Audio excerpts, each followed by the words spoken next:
Haddii aad jeceshahay xalinta barnaamijyada iyo ka jawaabista xal-xiraalooyinka, muuqaalkani waa mid adiga loogu talagalay.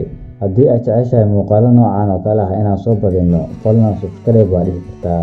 Su'aasha koowaad: ninkani wuxuu ku jiraa xabsi, waxaana la doonayaa inuu ka badbaado xabsigani, balse waxaa horyaalla laba caqabadood. Albaabka hortiisa waxaa fadhiya libaax cunaya oo uusan ka badbaadi karin. Albaabka xigase waxaa qabanaya radiation-ka qorraxda oo durba otomaatig ah u dhalaalaya xaraaradda kulaylka darteed. Iyadoo sidaas tahay, waxaa jira chance kale oo uu ku badbaadi karo. Haddaba, adigu sidee ayaad ku badbaadin lahayd?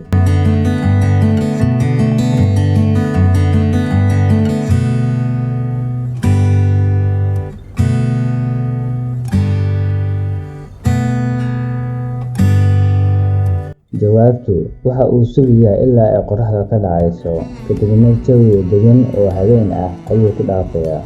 Su'aasha labaad: Shineemo ayaa wax aaday laba aabbo iyo laba wiil, balse 3 kursi oo kaliya ayaa la doonayaa inay qaybsadaan. Sidee ayaad ku xallin lahayd barnaamijkani? Fadlan ha ku fikirin qof ayaa dhabta la saaraya, ama qof ayaa istaagaya, ama qof ayaa jiisa iyo wixii la mid ah. Haddaba, si xeel dheer uga fikir barnaamijkaas sida aad ku xallin lahayd.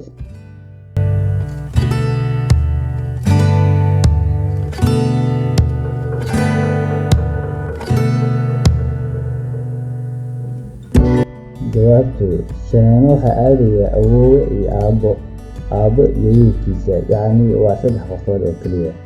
Intaas ayaan ku soo afmeeraynaa daawadayaal barnaamijkeena xal-xiraalayaasha. Haddii aad ka heshay barnaamijyada noocan oo kale ah, fadlan subscribe, like na saar.